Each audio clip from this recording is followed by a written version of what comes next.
Hello po, this is my project at ito yung nakuha ko pong template which papalitan ko na po ng picture and after ko pong palitan yung picture, ang gagawin ko naman po ay ayusin yung mga words. I-edit ko po siya at gagawin kong personal information. Pagkatapos naman po ay yung mga kasunod niya, which is yung projects ay magiging fun facts.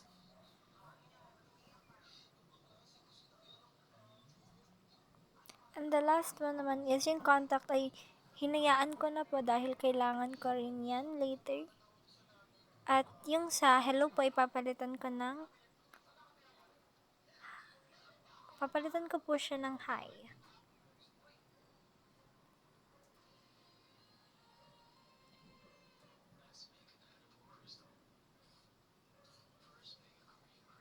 And pwede rin po yung a bit about me magiging a brief explanation. Once naman po na mapalitan ko siya, yung paragraph naman po ay papalitan ko rin. Which kukunin ko po sa ginawa kong notes na naglagay na po ako ng mga kailangan ko para hindi po agad ma-consume yung oras na kailangan ko. Yung 15 minutes na binigay niyo po sa amin.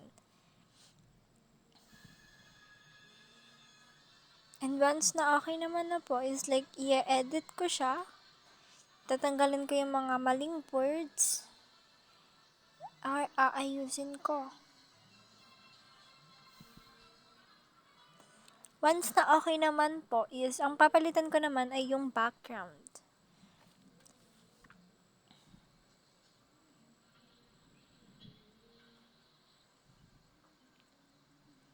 Pupunta po sa quick edit and then yung mga picture po na nandyan ay kinuha ko na po sa computer ko para mabilisan po yung mangyari at hindi na po siya pumagal or mag-consume ng oras.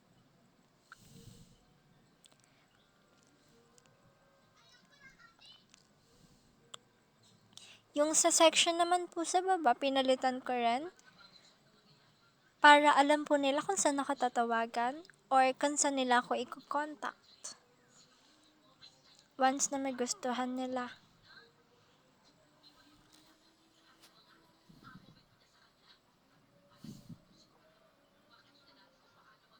Ang nilagay ko po dyan is yung email ko na ginagamit ko for school purposes and kung saan pa po. Para mas mabilis nila ako matawagan.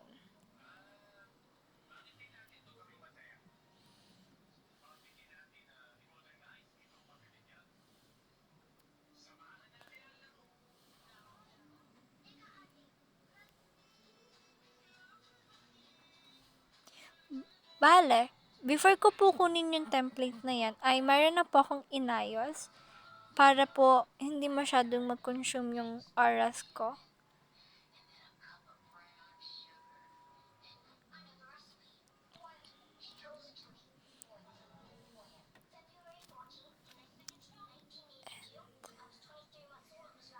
Pinalitan ko po yung editor ng BSIT1AG1 kung ano po yung section ko.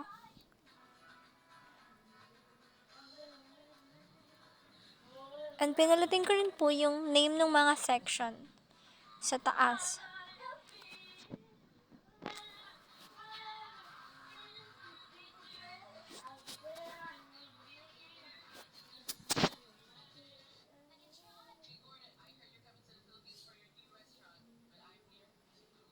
Pinalitan ko po yung projects ng fun facts po.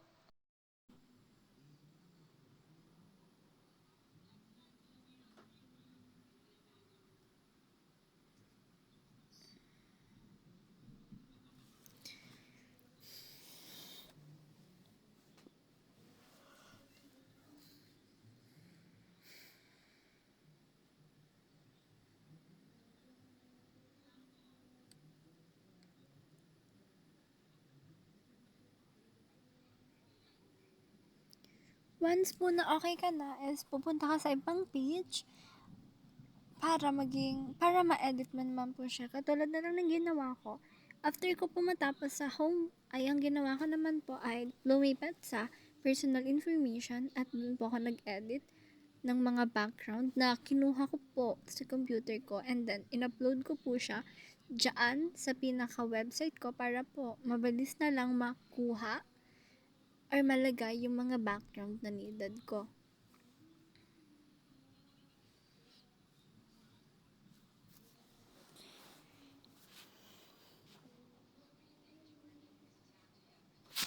And bali po para hindi po mag-consume din yung oras ko, ay ipinapause ko po siya, and then tsaka ko po siya ine-edit.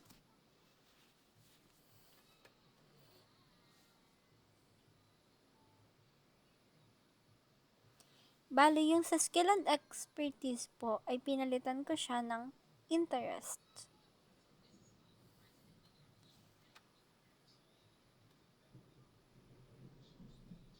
And then, pinalitan ko rin po yung paragraph kung ano yung mga bagay na gusto ko. And kinuha ko rin po siya doon sa may notes ko. Pero dahil na-delete ko po na accidentally, tinype ko na lang po siya.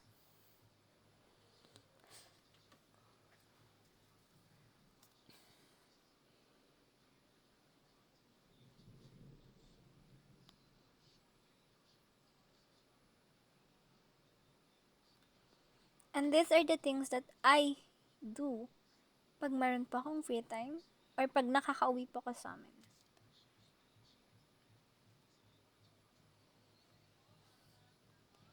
And then, ang ginawa ko po, yung sa interest po, inilipat ko dun sa isang column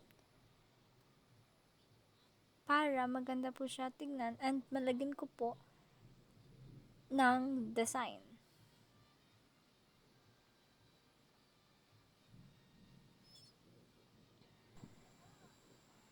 After ko po siyang malagay sa kabila, inilagyan ko naman po siya ng picture kung saan ito po ay tumutukoy ng mga aking ginagawa, and pinos ko po yan and then inedit ko para hindi po makonsume yung oras.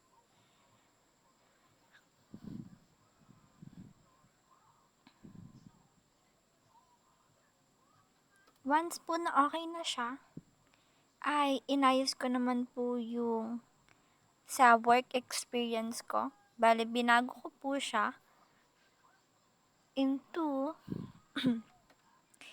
informations. After ko naman po na matapos siya, ay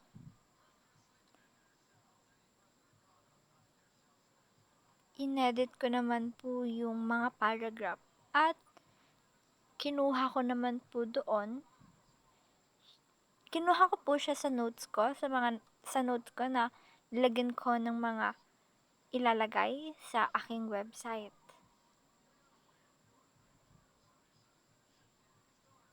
And then,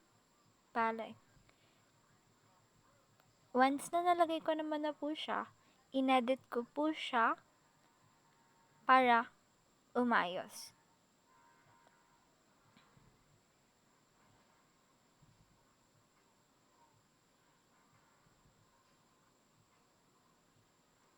Bale, binago ko lang po yung size ng font niya, yung kung saan po siya nakalagay. Nilagay ko po siya sa aking left.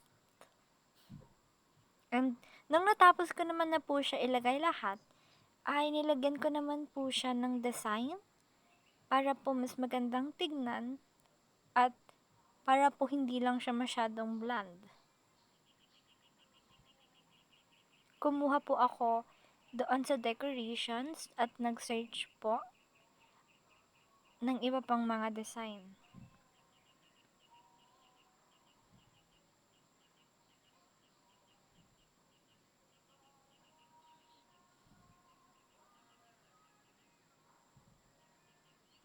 At nang natapos naman na po ako, ay inilipat ko naman po ito sa aking fun facts or before po siya maging fun facts ay mga project. Bale, inayos ko po yung background niya at kinuha ko po ang background na naroon na po sa aking files or sa na-extract ko na po. And pagkatapos ko po nun ay inayos ko naman po.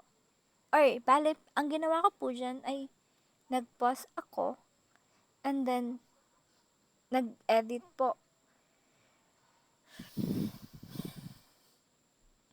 Noong natapos naman po ako mag-edit ay bale kino-continue ko po siya at inaayos yung mga paragraph. Inilalagay po dyan yung mga na-copy kong mga text na aking nilagay sa notes. And nung natapos naman po ako ay nilagyan ko rin siya ng designs. At pinalitan ko rin po yung mga pictures at nilagay ang aking pets or kung ano po ang nakalaman doon sa aking mga nilagay na text. And also, nag-design rin po ako. Nung natapos naman po ako, ay nilipat ko naman siya sa contact. At nagpo-post po ako dyan. Nag-edit ng background na nakuha ko po sa aking media files. Pinalitan ko rin po yung contact ko para if ever na malaman din po nila or kung gusto po nila akong hanapin ay doon nila makikita.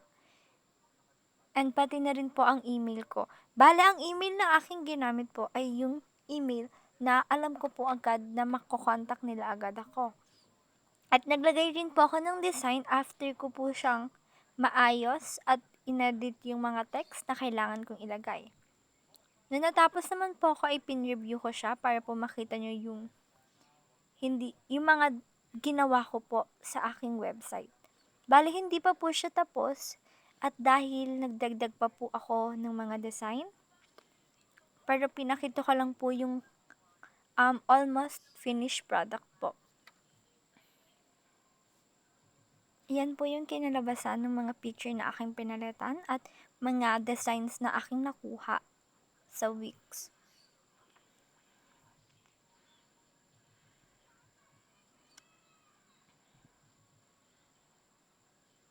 Bale, nag-pause po ako dahil i-edit ko po siya at lalagyan ng mga bagong designs dahil habang tinitignan ko rin po yan ay naisip ko na palitan or magdagdag ng mga kailangan pa para mapaganda ang aking website. Bale, yung sa hi po ay pinalitan ko na lamang po siya ng aking motto para mas magandang tingnan at mas makilala pa ako ng mga titingin. Nilagyan ko rin po yan ng mga design, pinalitan ko ng mga words, katulad na lamang po nung sa resume. Bali, pinalitan ko po yan later.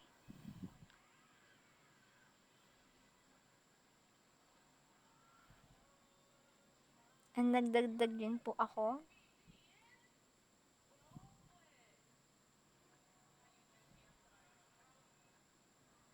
Tada! Yan na po siya. Yan po yung finished product.